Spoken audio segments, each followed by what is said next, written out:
mijasz i wtedy nie ma problemu, nie? Kolejny ważny punkt wycieczki to Taormina, luksusowa miejscowość wypoczynkowa.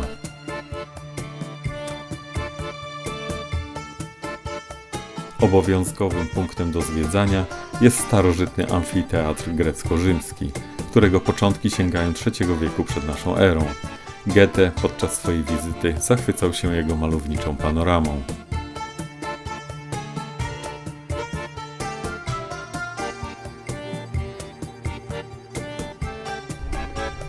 Zaczął kropić deszczyk, ludzie uciekli, a ja się też chowam we wnęce.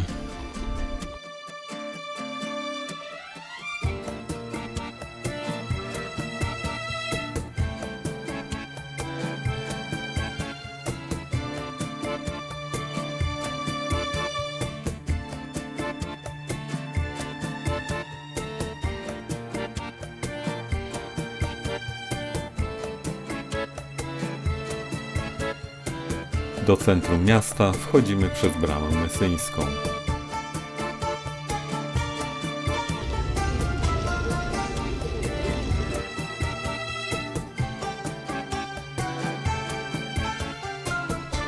Główną ulicą miasta, Corso Umberto, podążamy do ścisłego centrum, czyli placu 9 kwietnia, z pięknym kościołem San Giuseppe z przełomu XVII i XVIII wieku.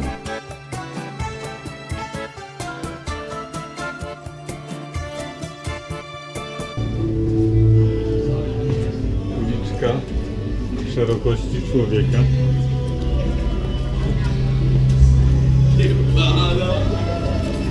Co mnie robisz, czy siebie? Mi się mówiłam siebie.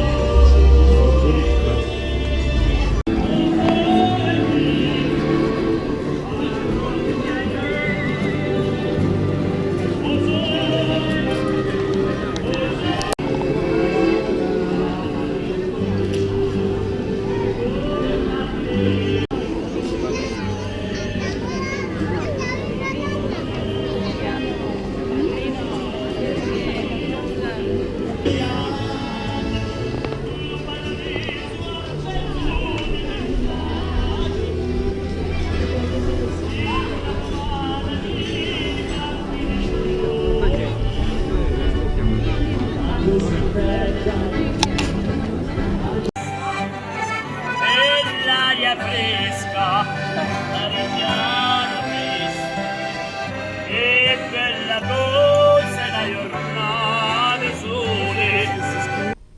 Palazzo Duchi di Santo Stefano to XIV-wieczne arcydzieło sycylijskiej sztuki gotyckiej z charakterystycznymi elementami okresu arabskiego i normańskiego.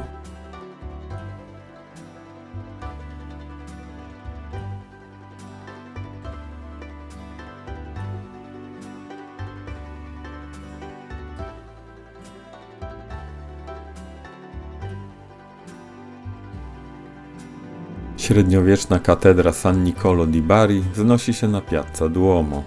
Święty Mikołaj z Bari to ten Mikołaj od prezentów.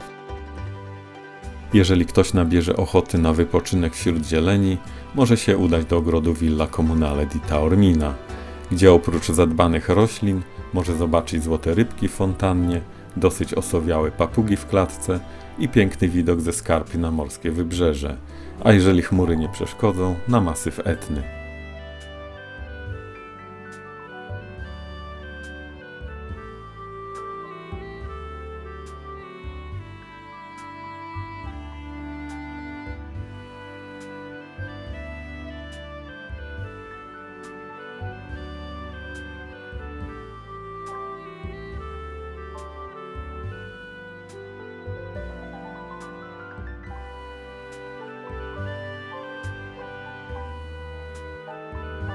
Pomiędzy brzegiem morza i podnóżem góry znajduje się stacja kolejowa.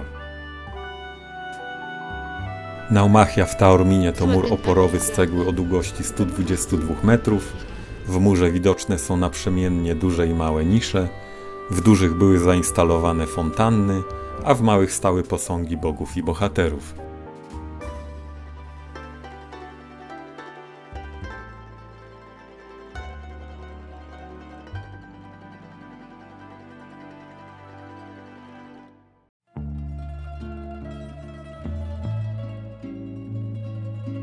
Sycylijskie Muzeum Sztuki i Tradycji Ludowych. Podstawowym celem muzeum jest odzyskiwanie i udostępnianie publiczności dzieł rzemiosła artystycznego oraz przedmiotów użytkowych, takich jak dewocyjne drewniane rzeźby, szopki, ceramika, wyszukane fragmenty sycylijskiego wozu, lalki, które stanowią cenne świadectwo sycylijskiego życia i kultury popularnej.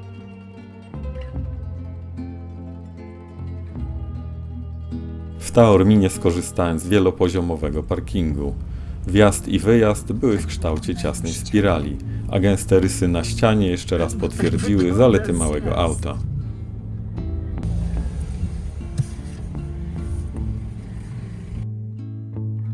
Aci Castello to takie miasteczko na Terra dei Ciclopi, czyli ziemi cyklopów, gdzie główną atrakcją jest normański zamek na wysokiej skale.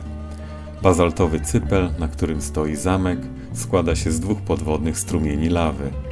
Pierwszy zamek został zbudowany w VI lub VII wieku, wcześniej w tym miejscu istniała rzymska fortyfikacja.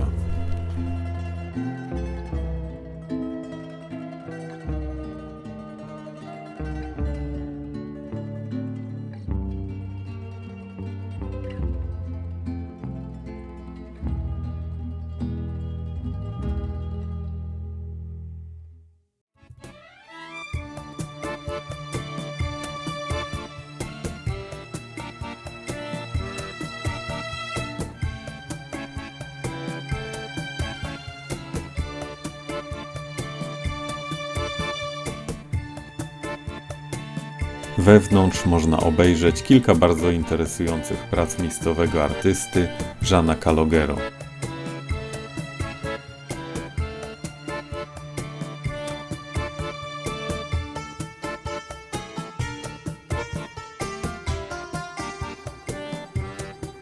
Po raz kolejny piękna panorama na morze i miasto.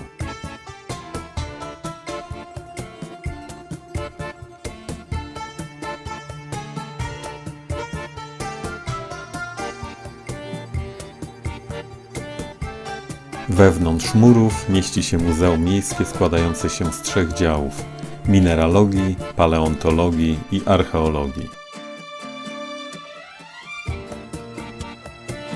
Dni płyną szybko, dlatego czas wracać. Ze wschodniego wybrzeża na zachód w kierunku lotniska Punta Raisi w Palermo. Tym razem przejeżdżamy przez sycylijski interior, a naszym celem jest położona na górze Enna, która przez 3000-lecia była nie do zdobycia.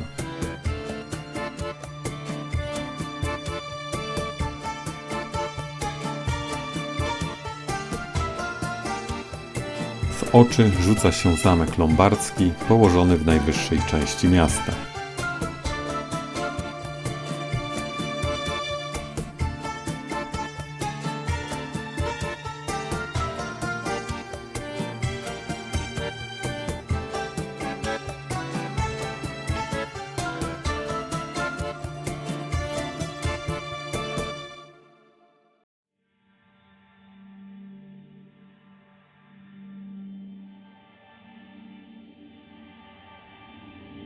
Najlepsze kadry można nakręcić z pobliskiej skały Rocca di Cerere w porannych promieniach słońca, kiedy chmury przetaczają się przez miasto.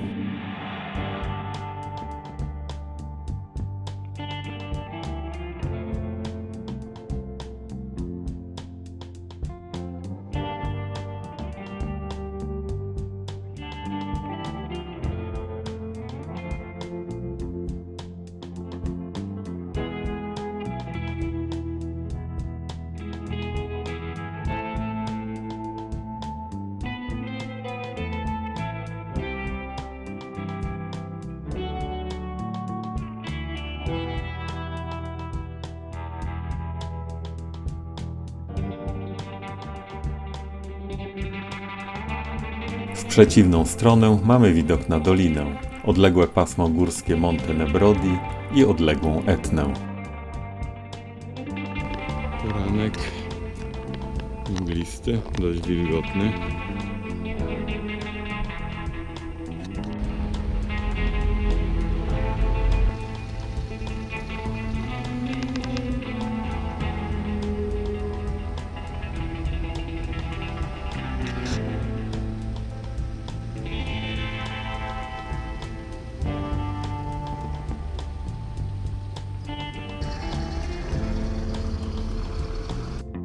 Około 500 metrów od zamku, w historycznym centrum miasta, możemy podziwiać katedrę z majestatyczną fasadą, zwieńczoną dzwonnicą. Posiada imponujące korynckie kolumny, 3 nawy i 3 apsydy. We wnętrzu można podziwiać cenne dzieła sztuki.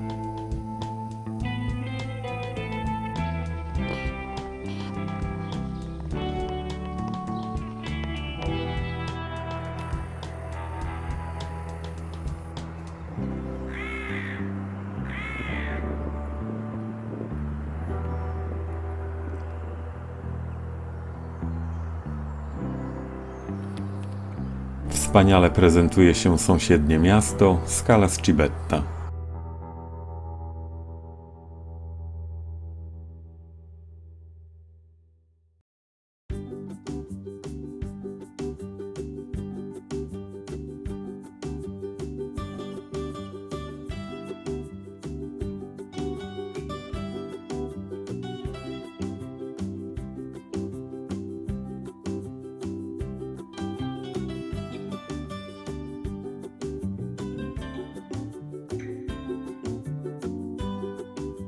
Po całym dniu zwiedzania zamieszkaliśmy w Casa di Pinocchio.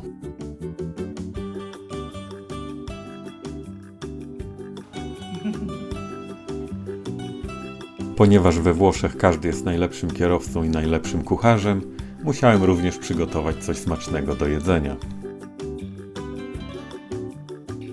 Kolejny etap to miasto Castelbuono z zamkiem Ventimiglia.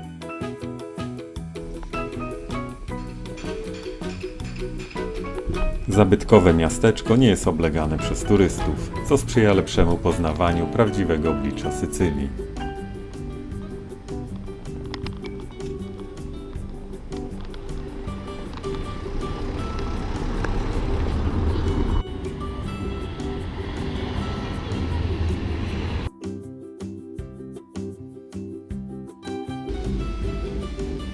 Castelbuono. Ruszamy na zamek. Zamek jest tutaj.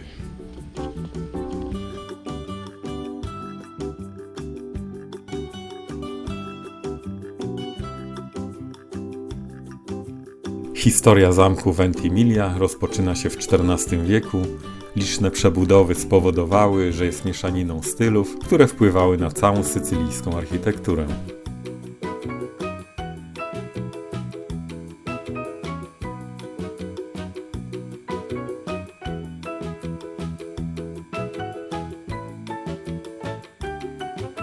W środku zamku jest jedna bardzo ciekawa kaplica.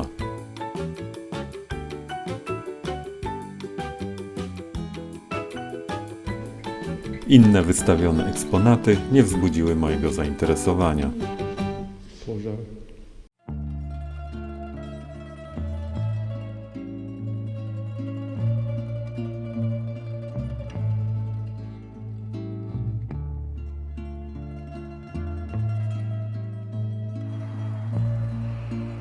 Castelbuono. Widok z zamku. Z balkonu zamku można popatrzeć na spokojne sycylijskie miasteczko rozlane na zielonych wzgórzach.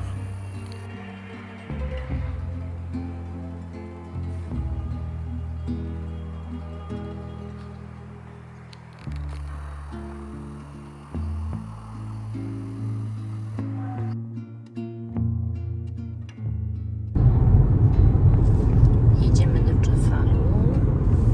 Tu kierowca bombowca. A tutaj tak wygląda nasza trasa. Samym morzem. No, pięknie jest po prostu. Wow.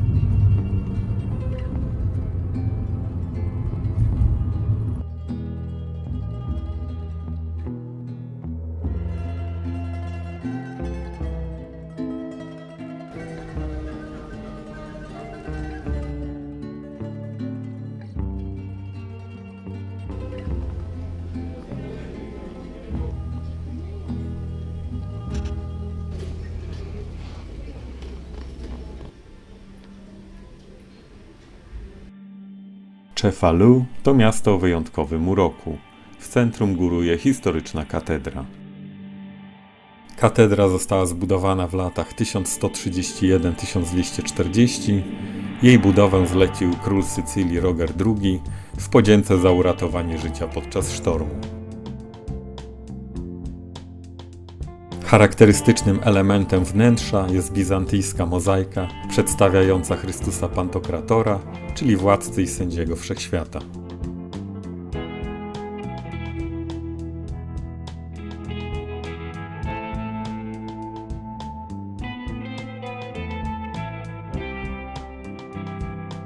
Jednym z bardziej znanych miejsc jest średniowieczna pralnia.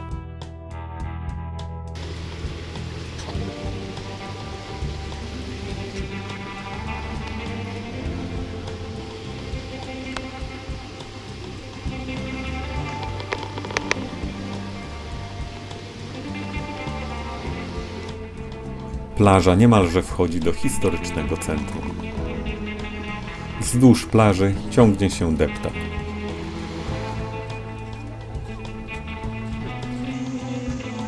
W czasie naszej wizyty w Cefalu natknęliśmy się na ekipę filmową.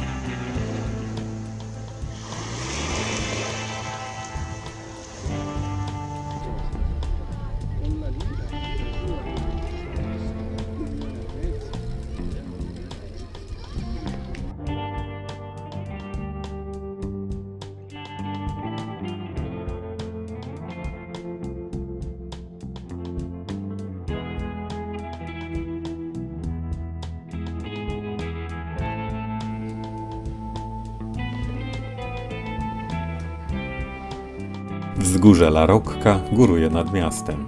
Wstęp na górę jest płatny, na szczycie znajduje się kilka historycznych atrakcji.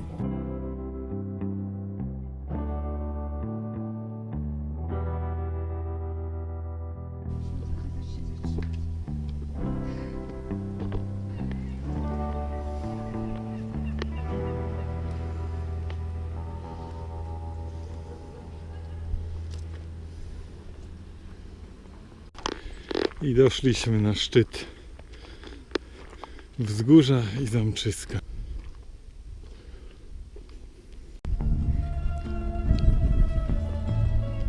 Jesteśmy na szczycie La Rocca.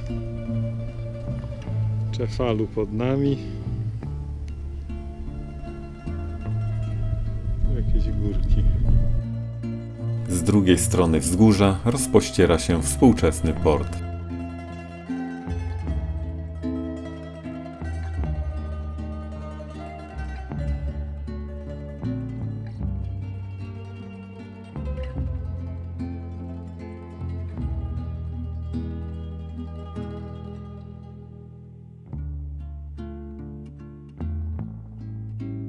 Widok z góry rekompensuje trud wejścia.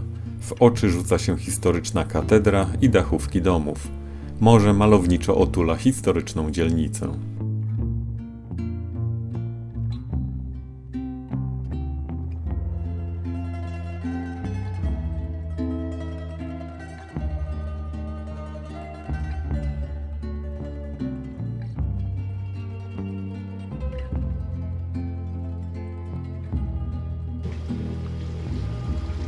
Pan łowi ryby, a tu mają w domu kawałek muru megalitycznego.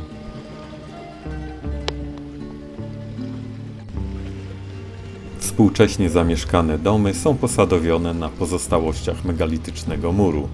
Takie zderzenie prehistorii ze współczesnym życiem mieszkańców nie jest tu osobliwością. Dodatkowo urzeka piękna panorama na morze.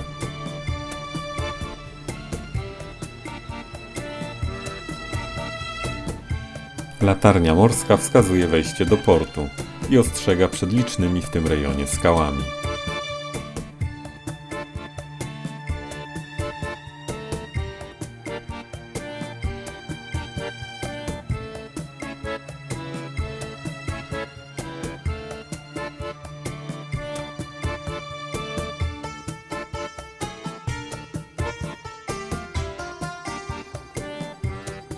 Noc przed wylotem spędziliśmy w rezorcie w Balestrate, Bananowce, palmy i spokojna toń zatoki Castellammare sprzyjała odprężeniu po intensywnej podróży. Plaża z Balestrate, cała prawie nasza. Zimą ludzie się grzeją w domach, a nie jeżdżą na plażę. Wędkarze.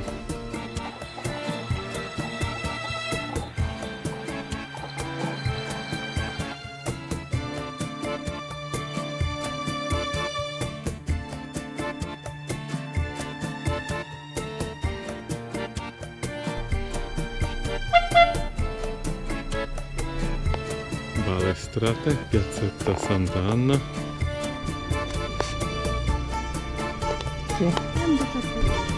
Balestrate wygląda na centralny plac miasta. W ciągu 2 tygodni przejechaliśmy 1400 km. W czasie tego wyjazdu celowo pominęliśmy 3 największe miasta Sycylii, czyli Palermo, Catanię i Messynę, które mieliśmy okazję zobaczyć wcześniej. Sycylia ma wiele do zaoferowania, więc zapewne tam wrócimy.